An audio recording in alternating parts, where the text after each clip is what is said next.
আধ্যাত্মিকতা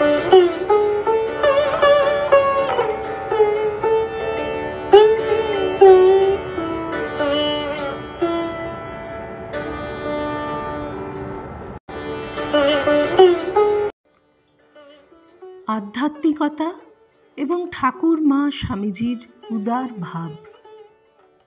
প্রব্রাজিকা মোক্ষপ্রাণা, পত্রিকার 'ত্রয়োদশতম বর্ষ, প্রথম সংখ্যা। শ্রী ভগবান করুণাময়। তিনি যুগে যুগে অবতীর্ণ হন মানুষকে ভগবান করার জন্য। কারণ মানুষ তাঁর অতি প্রিয়, তিনি তাকে সৃষ্টিই করেছেন ওইভাবে নিজের মতো করে।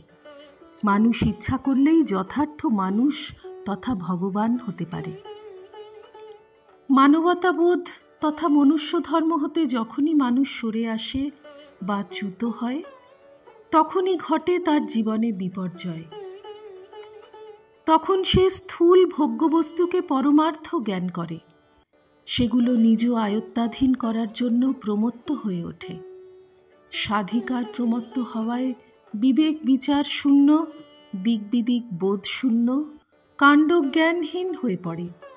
কাম, ক্রোধ, লোভ প্রভৃতি ষড়রিপুর আক্রমণে জর্জরিত হয়ে সব রকম ন্যায় অন্যায় বোধ বর্জিত ঘোর দুষ্কৃতকারী হয়ে পড়ে। শ্রী ভগবানের করুণা তখন এইসব দুর্বলের ওপর ঝরে পড়ে।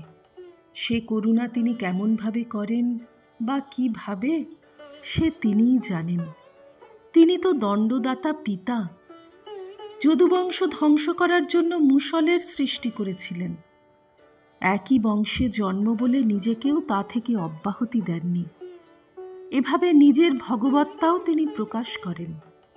এ যুগেও কিছুকাল পূর্বে ভগবান শ্রী রামকৃষ্ণ দরিদ্র ঘরে জন্মগ্রহণ করে এমন পিতামাতাকে অবলম্বন করলেন যাঁরা মানুষ দেহধারী দেবতা তথা ভগবান। তাঁরা এমনই সত্যনিষ্ঠ, ভগবৎপরায়ণ ও বিশ্বাসী, সকলকার প্রতি এমনই দোষদৃষ্টিরহিত যে ভগবান নিজে ওই গৃহে জন্মগ্রহণ করলেন। আজ আমরা ঈশ্বরে বিশ্বাস করি না, পরকাল, পরলোক প্রভৃতি বিষয়ে নানা যুক্তিতর্কের অবতারণা করি। এক পক্ষে ভালো, মানুষের বুদ্ধি অনেক পরিপক্ক হয়েছে বোঝা যায়।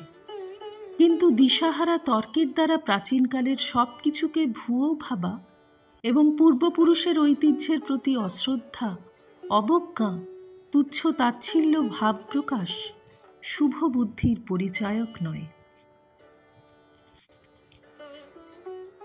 যে সনাতন হিন্দু ধর্ম ২০-২৫ হাজার বছর ধরে জগতে প্রতিষ্ঠিত হয়েছে, আজও যে বস্তু সাময়িক স্তিমিত হলেও মানব কল্যাণে সক্রিয়, সে বস্তুকে দূরে পরিহার করে রাখার জন্য তার উপকারিতা পাওয়া যাচ্ছে না।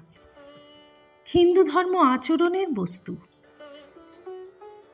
হিন্দুর কাছে ধর্ম একটি পুরুষার্থ বা লক্ষ্য। জন্ম থেকে মৃত্যু পর্যন্ত ধর্মকেই অবলম্বন করে তার জীবনযাত্রা অতিবাহিত হতো। হিন্দুরা বলেন, মানুষ মাত্রেরই ঈশ্বরীয়ভাবে পূর্ণ হবার অনন্য সাধারণ ক্ষমতা আছে। ধর্মশাস্ত্রগুলি এরই সমর্থন করে। এই বিশেষ সামর্থ্যকেই মানব ধর্ম বলা হয়। হিন্দু ধর্ম বলেন, ঈশ্বর সর্বত্র বিরাজিত, আমাদের অন্তর্জগতের তিনিই অধীশ্বর। আমরা ঈশ্বর থেকে সৃষ্ট, তাঁতেই বিলীন হই। সুতরাং ঈশ্বর থেকে আমরা অভিন্ন।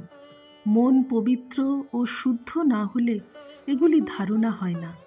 ষড়রিপু, স্বার্থপরতাই মনকে মলিন করে। শ্রী রামকৃষ্ণার্পণমস্তু।